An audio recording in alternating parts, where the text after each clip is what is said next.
का दावा, मुस्लिमों की जमीन पर महाकुंभ। सुनकर भड़क गए बीजेपी एमएलए टी राजा। भारतीय जनता पार्टी के विधायक टी राजा सिंह का एक video social media platform x पर जमकर वायरल हो रहा है, जिसमें उन्होंने प्रयागराज में होने वाले महाकुंभ को लेकर टिप्पणी की है। इस वीडियो में राजा सिंह ने उत्तर प्रदेश के प्रयागराज में हो रहे महाकुंभ मेले की भव्यता की तारीफ करते हुए कहा कि ये मेला हर सनातनियों के लिए गर्व का विषय है। उन्होंने साधु संतों और सनातनियों को इस महाकुंभ की शुभकामनाएं दी। राजा सिंह ने वीडियो में एक टिप्पणी की, जिसमें उनका दावा है कि कुछ मुस्लिम लोग ये कह रहे हैं कि जहां महाकुंभ हो रहा है वहां 35 एकड़ जमीन वक्फ बोर्ड की है। वहीं बीजेपी विधायक का कहना है कि बेटा, जब प्रयागराज की शुरुआत हुई थी तब तक तुम्हारी नस्लें भी पैदा नहीं हुई थी, तभी से महाकुंभ का आयोजन वहां लगातार हो रहा है। आगे वो कहते हैं कि महाकुंभ जैसे पवित्र आयोजन के बारे में कुछ मुस्लिमों की नकारात्मक टिप्पणी केवल उन्हें परेशान करने का प्रयास है। राजा सिंह ने आगे कहा कि कुछ लोगों को केवल 2 भाषाएं ही समझ आती हैं, पहली भाषा बुलडोजर और दूसरी भाषा आप समझ सकते हो।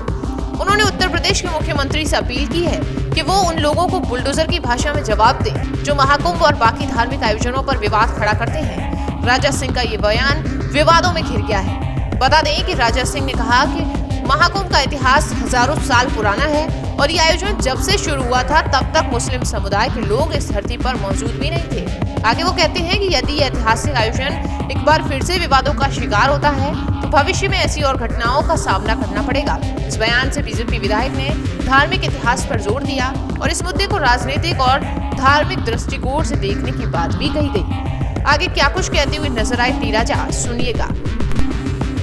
अभी न्यूज के माध्यम से मुझे ये पता चल रहा है कि भारतीय जनता पार्टी कार्यालय पर कांग्रेस के गुंडों ने हमला किया है। मैं शबरीमला मंदिर आया था केरला भगवान जी के दर्शन के लिए, और मैं न्यूज में देखने को मिला कि भारतीय जनता पार्टी कार्यालय पर अटैक हुआ और अंदर जो भारतीय जनता पार्टी के अधिकारी है उनको भी मार लगी और बहुत सारे कार्यकर्ताओं को भी मार लगी। लाठियों से, डंडों से, पत्थरों से भारतीय जनता पार्टी के कार्यालय पर अटैक हुआ। मैं मुख्यमंत्री रेवंत रेड्डी से पूछना चाहता हूं, क्या यही है तुम्हारी कांग्रेस? क्या यही है? क्या यही सिखाया जाता है कांग्रेस के कार्यकर्ताओं को कि एक पार्टी कार्यालय पर जाकर हमला करे, पार्टी कार्यकर्ता के लोगों को मारे, अधिकारियों पर हमला करे? क्या यही है कांग्रेस में? पूछना चाहता हूं। आज तेलंगाना का law and order totally disturb, ध्वंस हो चुका है। होम मिनिस्ट्री भी रेवंत रेड्डी तुम्हारे पास है ना, तो क्या कर रहे हैं लॉ एंड ऑर्डर को? मैं पूछना चाहता हूँ रेवंत रेड्डी को। मैं रेवंत रेड्डी को सीरियसली एक ही बात कहना चाहूंगा, तुरंत माफी मांगे। भारतीय जनता पार्टी के कार्यकर्ताओं से, अधिकारियों से माफी मांगे। हम भी अगर चाहे तो कांग्रेस ऑफिस को जला सकते हैं, ध्वंस कर सकते हैं, बुलडोजर चढ़ा सकते हैं, लेकिन हमारी वो संस्कृति नहीं है। अगर कोई व्यक्ति आपके कांग्रेस के नेता पर कोई किसी प्रकार का कोई कमेंट करता है, अगर आपको वो कमेंट सही नहीं लगता है तो उसका प्रोटेस्ट करने का एक तरीका होता है। तरीके से प्रोटेस्ट करो, ना कि हमला करके। अगर हमले की प्रथा को अगर शुरू करना चाहते हो तो हम भी तैयार हैं। जिस भाषा में कांग्रेसी गुंडे समझेंगे उस भाषा में हम समझाने को तैयार है। रेवंत रेड्डी जी, सावधान हो जाओ, हमसे न टकराना। जो भारतीय जनता पार्टी से टकराएगा वो मिट्टी में मिल जाएगा।